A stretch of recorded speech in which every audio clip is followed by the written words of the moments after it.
makam yang diduga makam kuno. Diduga memang erat kaitannya hubungannya dengan para petinggi kerajaan Winongan awal masuk dan berkembangnya Islam era Wali Songo atau era Kesultanan Cirebon ya, yaitu Syarif Hidayatullah. Itu ada makam di sebelah sana sekitar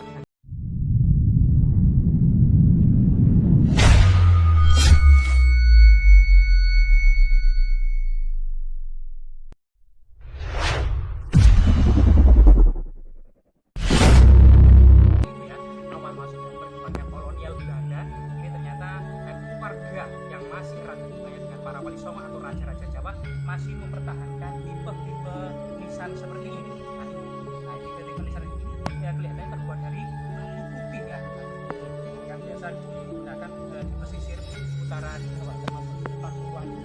Dan sini sebenarnya makamnya cukup banyak yang masuk oleh masyarakat sebagai makam yang seperti yang mana ya? Di salah satu makam ya kita masih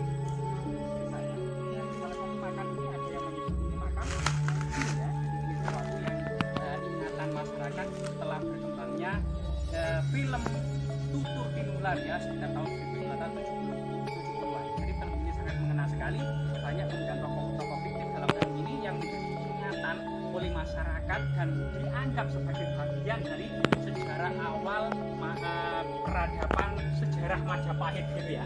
Meskipun memang tidak bisa dipungkiri Majapahit berdiri tidak terlepas dari serbuan pasukan Mongol dari Tiongkok dan memang dari Yuansi yang pulang dari 20.000 pasukan yang dikirim ke Jawa hanya sekitar 6.000 saja yang kembali ke negerinya.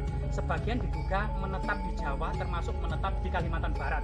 Nah ini banyak sekali orang-orang Tionghoa atau Tiongkok yang ada di sini itu menganggap bahwasanya leluhur mereka adalah leluhur yang bersama Indonesia, Hausing dan Sigi masuk ke Jawa untuk menghukum Raja Jawa karena tidak taat kepada Kaisar Tiongkok Kublai Khan. Jadi luar biasa sekali ya. Lokasi ini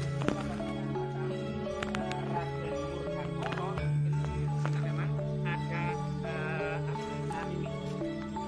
Ya, di sini kita mendapati nah di sini ada semacam tembikar ya atau genuk gentong gitu ya atau jambangan. Kemungkinan ini juga tinggalan pada masa lalu yang diduga di area ini memang apalagi di perkebunan kelengkeng itu ditemukan sekitar 20 meter ya 20 meter di kedalaman tanah atau 1 meter di dalam tanah sebuah struktur tembok batu bata kuno yang diduga merupakan bagian dari istana kerajaan Winongan, yaitu istana kerajaan Winongan sendiri ini diduga semacam tareknya itu adalah masa-masa Wali Songo atau masa-masa dengan Cirebon, Kesultanan Cirebon gitu ya, dan Kesultanan Giri Kedaton termasuk Demak Pajang. Dan ini sesuatu yang luar biasa sekali.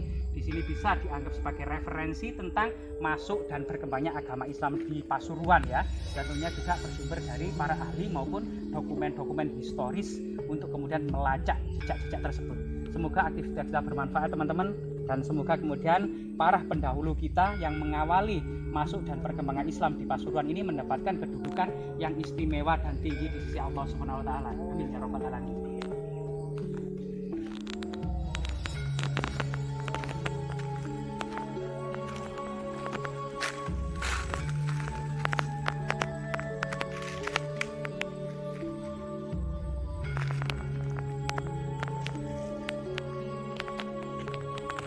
Istilah-istilah dan yang diambil dari kitab-kitab masa kerajaan Majapahit. Misalnya Bhinneka Tunggal Ika diambil dari kitab Sotasoma ya, karya Empu Tantular. Nah, ini menjadi semboyan negara Indonesia modern. Bahkan wilayahnya kerajaan Majapahit melebihi Indonesia modern karena wilayah Majapahit waktu itu Nusantara ya meliputi Australia Utara, termasuk Brunei, seluruh Singapura, seluruh Malaysia dan sebagian Filipina Selatan. Dan ini sesuatu yang sangat membanggakan gitu ya.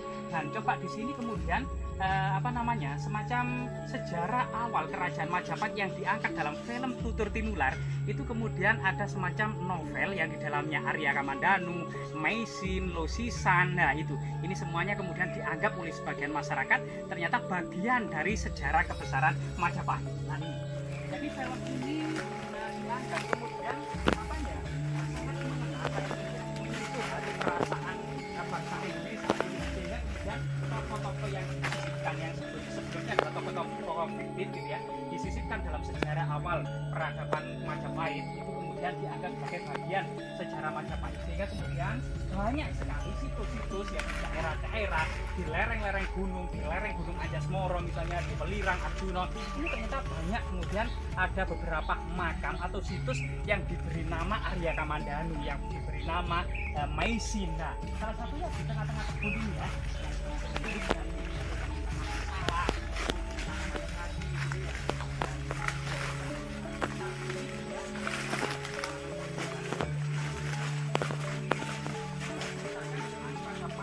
Awal kerajaan Majapahit tahun 1293 tidak terlepas dari serbuan pasukan Mongol yang dipimpin oleh Ikemese, Gausing, dan Sipi. Ini versi sejarah asli gitu ya. 20.000 pasukan Mongol itu kemudian berlabuh ke Surabaya mau menghancurkan Kertanegara Singosari, karena Kertanegara Singosari ini melukai utusan dari Kubilai Khan, Kaisar Mongol Tiongkok gitu ya. Nah, ini berkali-kali utusan itu dilukai, dan memang Singosari ini tidak mau atau tidak sudi tunduk kepada kekaisaran Mongol, sehingga utusan terakhir yaitu Mengki dilukai ya mukanya, dipotong telinganya serta diusir, bilang sama rajamu Singosari tidak sudi dijajah oleh Mongol. Nah, ini sesuatu yang sangat membanggakan bagi sejarah kita. Sekitar bulan April itu pasukan Mongol benar-benar mengepung kerajaan Kadiri yang dipimpin oleh Jayakatwang. Jayakatwang ini menjadi semacam raja transisi ya, karena berkuasa beberapa bulan saja, yaitu sekitar tahun 1292 sampai 1293. Nah, ini kemudian dikepung oleh pasukan gabungan antara pasukan Mongol 20.000 bersama kemudian pasukan Majapahit 5.000 orang ya, termasuk gabungan orang-orang Madura yang dipimpin oleh Arya Wiraraja atau Arya Adikara. Nah, ini sesuatu yang sangat membanggakan. Bahkan sampai saat ini pada bulan Mei gitu ya, ini bulan Mei 1293 ketika pasukan Mongol hancur di pelabuhan Canggu Mojokerto, ini menjadi kemudian diperingati sebagai hari jadi Kabupaten Mojokerto. Nah, ini sesuatu yang sangat luar biasa sekali. Nah, di makam yang sangat bersahaja ya di belakang kita ini ya, dan masyarakat memberikan nama Maisin.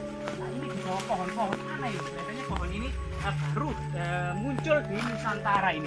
Pohon apa Pak ini kalau nggak salah Pak? Pohon balsa ini. Pohon balsa ya. Balsa ya, ekspor. Jadi ekspor ke Tiongkok ya. Iya, ke Cina. Ekspor ke Tiongkok. Ini aslinya berasal dari mana Pak? Brasil atau Tiongkok Pak? Tiongkok. Dari Tiongkok ya, iya. Pohon balsa ini ya. Karena memang tidak banyak pohon balsa ini, sekitar 7 sampai 5 tahun muncul pohon balsa ini di Indonesia atau di ini dibutuhkan untuk kebutuhan apa Pak? Furnitur atau kain atau kapal nih, untuk lantainya kapal. Oh, untuk kapal laut atau lantai-lantai kapal laut gitu Pak ya. Iya. Dan luar biasa sekali. Jadi masa lalu meskipun Majapahit itu pengekspor ya kayu jati untuk pembuatan kapal, ternyata juga saat ini diperkenalkan kayu balsa yang masih saat ini juga dibutuhkan untuk kapal ya. Ternyata sangat sinkron sekali ya, sebuah makam Maisin yang berasal dari Tiongkok masa awal kerajaan Majapahit dikelilingi pohon-pohon balsa yang dibutuhkan untuk sampai saat ini untuk lantai-lantai kapal-kapal yang ada di Tiongkok. Mari kita telusuri teman-teman yang ada di sini, makam Maisin. Jadi dari kebun balsa ini kita akan mendapati beberapa makam yang diduga makam kuno. Nah, diduga memang erat kaitannya hubungannya dengan para petinggi kerajaan Winongan awal masuk dan berkembangnya Islam era Wali Songo atau era Kasultanan Cirebon ya, yaitu Syarif Hidayatullah. Itu ada makam di sebelah sana sekitar dari sini sekitar 200 meter. Itu ada makam Raden Murdangkoro, itu semacam penguasa awal kerajaan Pasuruan yang ada di Winongan. Kan di sini kita akan mendapati makam-makam yang bercorak kuno ya, gitu. Assalamualaikum ya lama kita akan menyusul. Ziarah dulu gitu ya.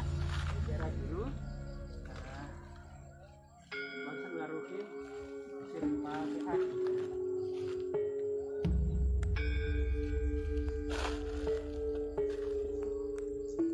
Beberapa makam ya yang menunjukkan ciri-ciri kuno, antara lain memang ada yang seperti ini ya, jadi ada semacam tipe Troloyo yang terus digunakan dan era Wali Songo. Ini adalah tipe Troloyo ya, bentuknya memang seperti Makara dengan pinggir bahannya ini adalah kalamerga yang tersamar. Jadi untuk ini adalah tipe Troloyo. Dan ini terus kemudian tipe ini diteruskan, dipahat atau digunakan terus setelah era Wali Songo, masa Demak, masa Pajang, sampai masa Mataram Islam, sampai kemudian masa-masa Trunojoyo, masa-masa Gunung Suropati itu ya, awal masuk dan berkembangnya kolonial Belanda.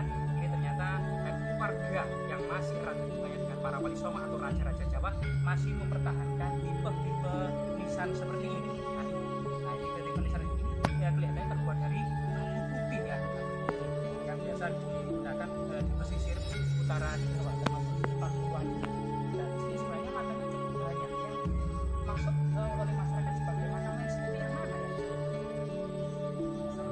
Di salah satu makam ya, kita masih saya ya, di salah satu makam ini ada yang menyebut ini makam ya. Jadi ini sesuatu yang ingatan masyarakat setelah berkembangnya film Tutur Tinular ya sekitar tahun 1970-an. Jadi film ini sangat mengena sekali, banyak kemudian tokoh-tokoh fiktif dalam film ini yang menjadi ingatan oleh masyarakat dan dianggap sebagai bagian dari sejarah awal peradaban sejarah Majapahit gitu ya. Meskipun memang tidak bisa dipungkiri Majapahit berdiri tidak terlepas dari serbuan pasukan Mongol dari Tiongkok dan memang dari Yuansi yang pulang dari 20.000 pasukan yang dikirim ke Jawa hanya sekitar 6.000 saja yang kembali ke negerinya. Sebagian diduga menetap di Jawa termasuk menetap di Kalimantan Barat. Nah ini banyak sekali orang-orang Tionghoa atau Tiongkok yang ada di sini itu menganggap bahwasanya leluhur mereka adalah leluhur yang bersama Ike Wese, Hausin dan Siki masuk ke Jawa untuk menghukum Raja Jawa karena tidak taat kepada Kaisar Tiongkok Kublai Khan. Jadi luar biasa sekali ya. Tapi memang lokasi ini sama dengan macam Raden Nurjatoro itu di sini memang ada ini.